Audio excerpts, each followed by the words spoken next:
Holy God, we glorify you, we worship you. I submit to you.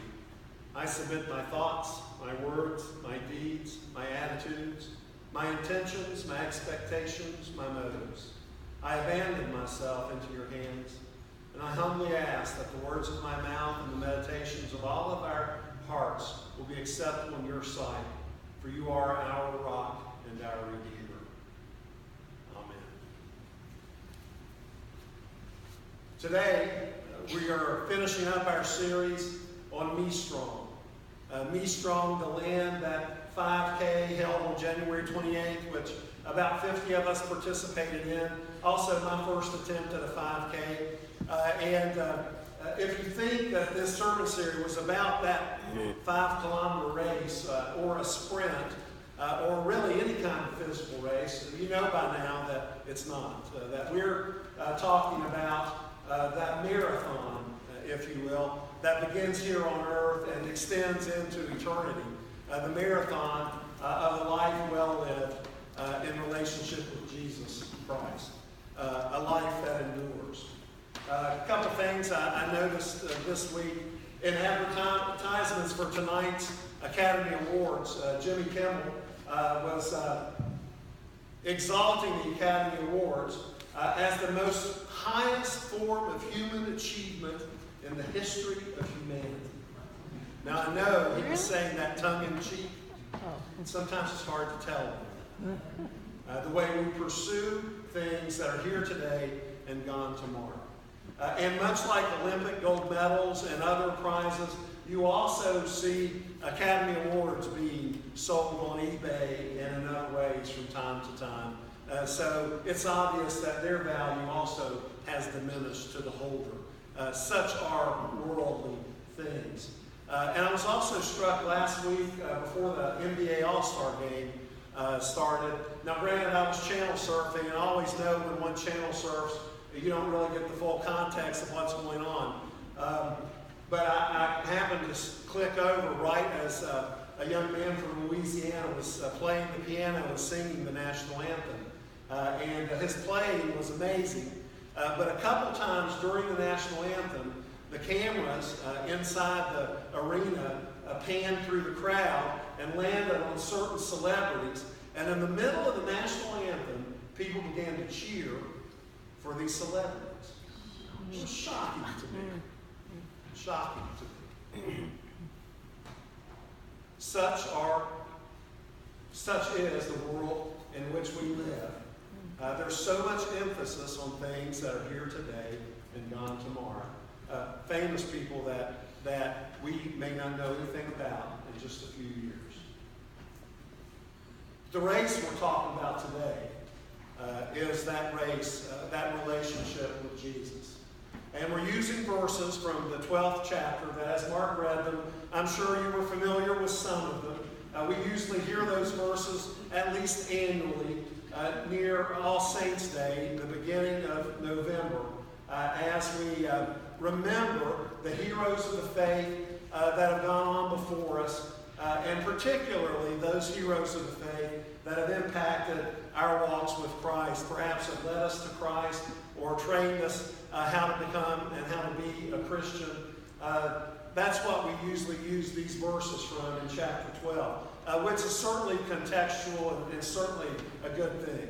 But today I hope we take a little deeper look at Hebrews, at the entire letter of Hebrews. Actually, no one's really sure who wrote Hebrews. Initially, it was thought that it was the Apostle Paul, but theologians have discerned that this letter is nothing like any of Paul's letters, so it probably was not Paul. And they named any number of people that could have been. It could have been Silas, it could have been Barnabas, it could have been Apollos, it could have been Luke. My personal favorite is Priscilla. Actually, some think a woman may have written this early letter in the Christian church.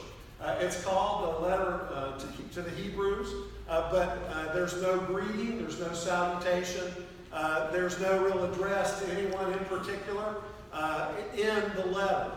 So we're not sure who specifically it was written to. But by looking at the context, you can tell that it was written to probably a Jewish Christian audience, probably not located in Jerusalem, but could have been located in any other large cosmopolitan city of that day that had a large population, a large Jewish population. And that's all contextual evidence, and we'll see a little bit of that as we proceed through. So Hebrews is kind of mysterious, and Hebrews begins with this glorious declaration about Jesus. Don't know why I'm in Matthew, but let's get over to Hebrews. Listen to how the author of Hebrews, whoever she or he may have been, listen to the way they begin their letter. In the past, God spoke to our ancestors through the prophets at many times and in various ways. But in these last days, he has spoken to us by his Son, whom he appointed heir of all things, and through whom also he made the universe. The Son is the radiance of God's glory and the exact representation of God's being, sustaining all things by his powerful word. After Jesus had provided purification for sins, he sat down at the right hand of the Majesty in heaven. So this letter is certainly not a common letter. It starts off with this magnificent explanation and exaltation of Jesus Christ as the Son of God, as the radiance of God's glory, as the exact representation of God's being, as the one through whom all things were made, as the one who purified our sins by his death and resurrection. So from the very beginning, the author sets the tone that we cannot make a mistake about, of the superiority of Christ and the significance of Christ. And throughout the rest of this letter, the author reminds us of the importance of what Christ has done. And let me just read some of the selected verses. It's always nice when you lose your place. In chapter 2 alone, this is what the author tells us. That Jesus tasted death for everyone. That Jesus is the pioneer of our salvation, made perfect through his suffering, who makes his people holy, who calls his people brothers and sisters. That Jesus shared in our humanity by his death, who broke the power of him who holds the power of death, and freed us who were held in slavery by our fear of death. Let me find another. Jesus helps us who are being tempted because he suffered when he was tempted. Jesus made high priest on the basis of his indestructible life. Jesus is the guarantor of a better covenant. It goes on as the author exalts Jesus, reminding this initial audience, and us as well, almost 2,000 years later, of the person of Christ, of the magnificence of Christ, of the supremacy of Christ, and all that Christ has done for us from the beginning of time. Now, in all of these declarations, they lead us into a series of therefores. If I remember correctly, let me find the number. I was kind of obsessive-compulsive as I did my study this week. If I counted correctly, there are 16 different therefores, which usually follows one of these proclamations about Jesus. Because Jesus is the Son of God, therefore. And here are some of the therefores. The first one, therefore, we must pay the most careful attention to what we have heard about Jesus so that we do not drift away. How shall we escape if we ignore so great a salvation? Therefore, and the therefores are oftentimes followed by let us. 13 different times the phrase let us is used. Therefore, let us fix our thoughts on Jesus. Let us be careful that none of you be found to have fallen short. Let us make every effort to enter into the Sabbath rest. Let us hold firmly to the faith we profess. And it goes on and on. Commands, because of who Christ is, of how we should behave, how we should live our lives. And after making that bold, glorious proclamation about Jesus, the author begins to make a systematic comparison with angels, with Moses, with the high priest and the priesthood in general, with the old covenant and the new covenant, with the sacrifices of blood of animals and the sacrifice of the blood of Jesus. And there's this definite comparison between items and persons and themes that are very important in Judaism, very important in the Old Testament, and are actually key building blocks in the Old Testament. And yet the author is clearly showing the supremacy of Jesus over all of this, that all of these were leading up to and leading into the appearance of Jesus on earth. I'm sweating. It gets me excited to talk about Jesus in this way. So apparently, the audience was considering walking away from their relationship with Jesus. This is the assumption, because of the way the author is approaching the letter. The assumption is that these believers in Jesus, who in chapter 10, the author tells us, had suffered persecution, had already seen very difficult days, had suffered greatly, had been thrown in jail, had gladly had their possessions removed from them because they knew they had this better, longer lasting possessions in Jesus. So they had already suffered greatly for a period of time. So it makes me wonder what was going on at this point in their lives that they were considering returning to their original faith and leaving Jesus behind. And as I stand here in the 21st century, and as I look around at our world, I wonder if maybe they were also looking around at their world.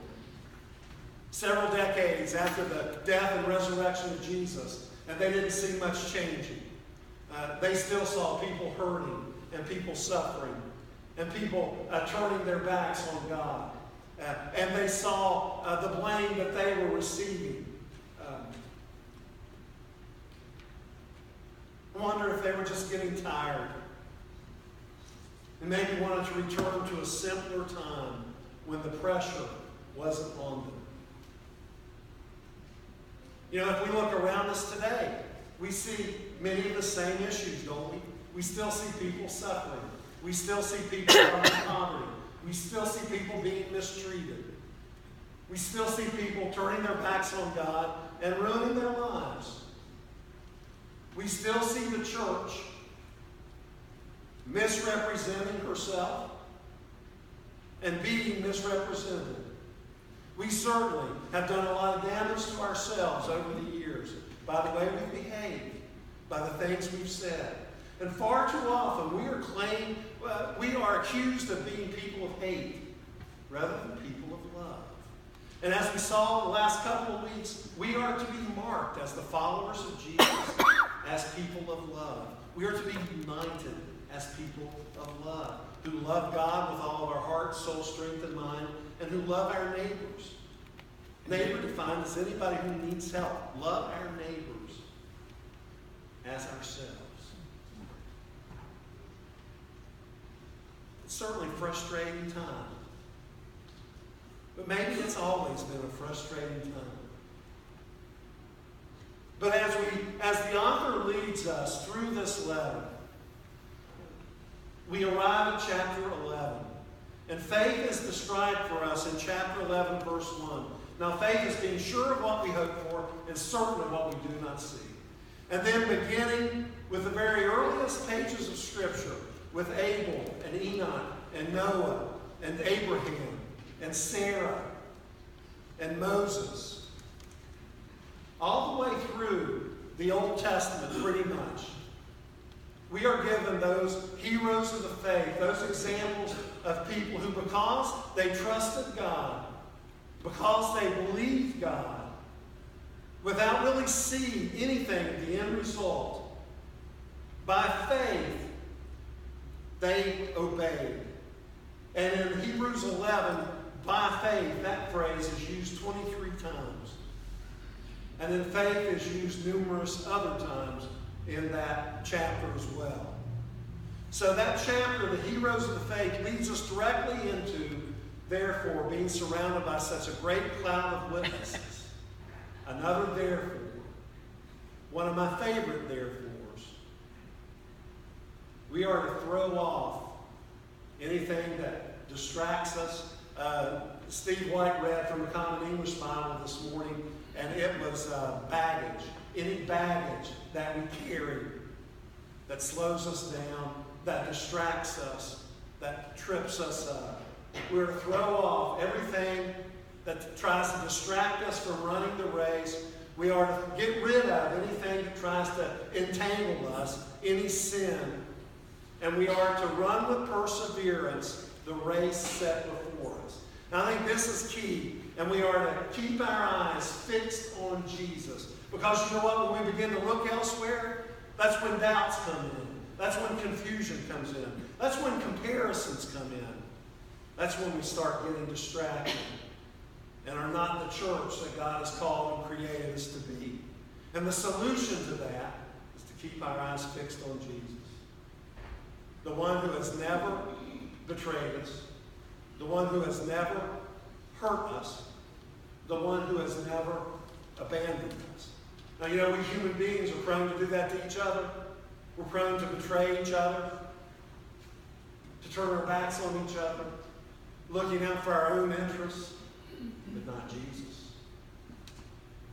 It's a powerful word to keep our eyes fixed on Jesus. In thinking of these things, a couple of images came to mind.